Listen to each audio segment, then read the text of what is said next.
Okay, thank you. So I would like to introduce the next presenter, Leslie Ciriaco.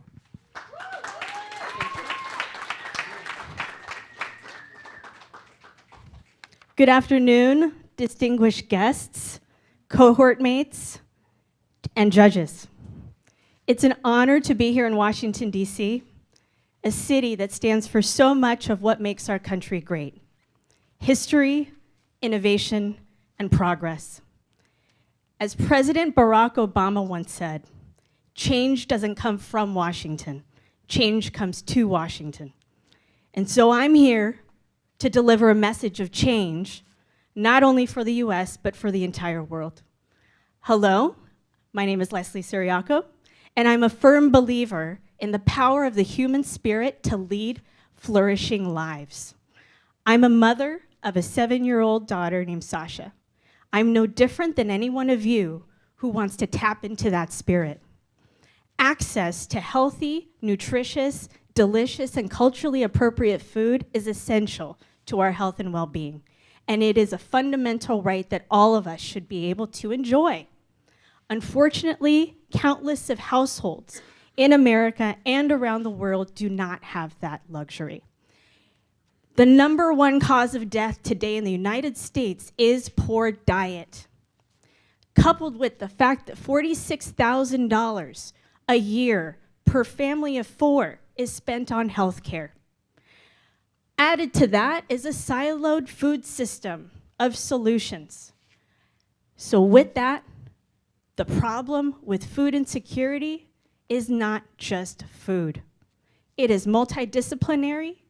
Households need to be heard, and households need a simpler, easier way, and this is where the Flourish Collectives comes in. We are a social enterprise and ecosystem aimed to feed and facilitate the flourishing of families. Our vision is beautiful. We envision a world where all people have enough access to healthy, delicious, and culturally appropriate food to lead an active and healthy life. The ecosystem that I'm building with all of you is consisting of a few things, few components, one of which is a podcast. I'm the host of a podcast called Rice and Egg. I have conversations with people who feed people. Secondly, to the right, we have the Flourish Food Policy Roundtable. As I and as many of you feel like systematic change is needed to also move the needle in this space, we're seeking to create a think and do tank of future forward-looking leaders to engage in conversation and policy advocacy, both at the national and local levels. And lastly, Levanta. It is our flagship product and the hub for households to provide that holistic food and nutrition insecurity solution. I am so excited to talk to you about Levanta today because it is deliciously seasoned with our special sauce, our secret sauce, in fact. We have created a strategic partnership with Fundación Paraguaya, mucho gusto, Martin Bud, in the room. We are creating a new way to understand and tackle food and nutrition insecurity on its multidimensional levels, powered by the backbone and platform of Poverty Stoplight, which is implemented today in 56 countries around the world. Through shared vision, purpose, and values, Martin and his team has connected with me to jointly develop this new platform specifically to tackle this problem. And knowing that there's clear intersections with poverty, our voices and our forces are combining to create this value for households. We're also making it simple, and when we're providing a voice to co-create the solution with the household. Through measurements and indicators that are bespoke to the household, as each and every family situation here is unique, we're also providing high-level analysis to understand what solutions and pathways would exist for you to then provide proposals of change, and integrating a network of public and private organizations to provide solutions that are relevant to the household. The value prop here is that we make it simple, and we don't have the household come and go find and navigate SNAP versus do I go to a food bank versus do I get a meal kit. We bring all that to them. And we're co-creating it with them such that it's not a one-size-fits-all solution.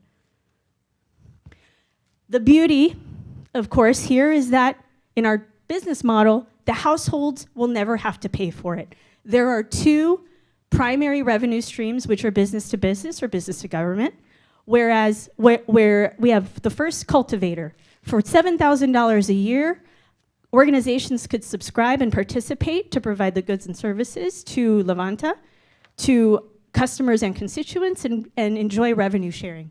Secondly, we have the regenerator, which these organizations could enjoy the benefits of the cultivator option and participate and engage in the Flourish policy, Food Policy Council. That's for $9,000 a year. Of course, competition in this space will always be there in all sectors. Where we see us as a differentiator is that we are acting on behalf of the household, and none so far solve for the unique holistic needs that we would. We've been busy. There's been lots of traction bolstered by the MOU, Memorandum of Understanding, that we've already signed with Fundación Paraguaya, to then advance our efforts to provide a proof of concept of development and further advance our methodology and unique indicators in this space. Through the strength, breadth, and depth of capital that this partnership provides, we see our projections point to a very low-cost, high-value investment with only $50,000 as a pre-seed investment to position us for profitability in the first year. This investment will not only fund our activities and our execution, but also the humans. You will be investing in us. We are a world-class team of experts with diverse perspectives, experience, and the love for food and family. Flourish means to grow and develop rigorously in a healthy way, especially in an environment that supports this. Every family should flourish as its own flower, and the soil is where we come in. Please join me in partnership, consult, conversation, and flourishing. Thank you so much.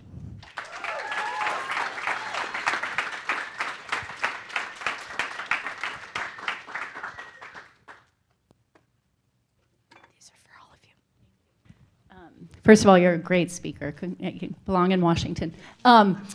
Secondly, will you talk me through how you get the households educated enough to use the platform, right? So the collective is a little collectively complicated in that you're one part content business, one part business to business, Yes. one part household business. Those are three separate marketing models and education models. How Interestingly enough, it looks like three, and in fact, there are three.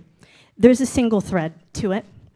As I launched the podcast, in fact, it drove the conversation part with families.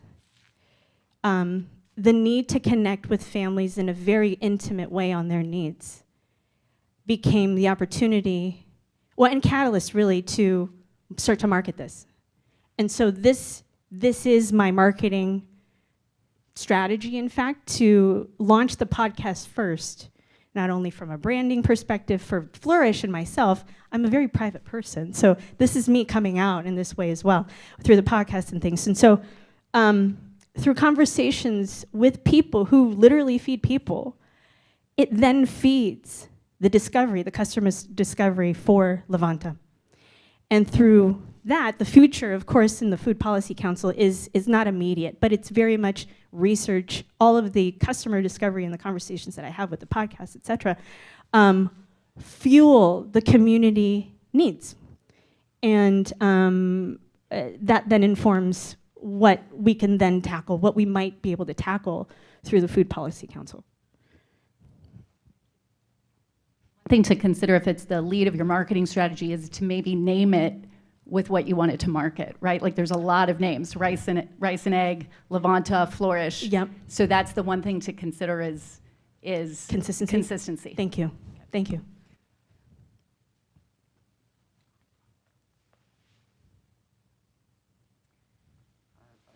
I'm looking again. I'm failing again to turn it on. The podcast, the Think and Do tank, are both, to me, they feel like they excite you and that it's something that you would really see as integrated to everything else that you're doing. And I do see that you're moving slowly and trying to roll this out and seeding it and testing it. But I just really wonder if you could say a little bit more about how you will carry out those two while you're trying to build Levanta, what looks to be, at least to me, a complex business to get underway. Thank you for that. Thankfully, podcast production is something that I've now honed in on a science of a cadence. I've set up the infrastructure for myself to publish monthly, for instance. So I have a pace there that I've created such that it could be sustainable while I engage with the team in Paraguay and the community to build Levanta. I recognize that it is a lot, and the pace might not be fast and furious, and I guess it shouldn't be, but yeah. And I think that's deliberate because I'm also a corporate leader and a single mom. So yeah, I appreciate the question. It's something that I do see as a challenge, but I think at this time, it's also invigorating. So I'm looking forward to embracing it. Okay, one last question. If any? No? All right, congratulations. Thank you.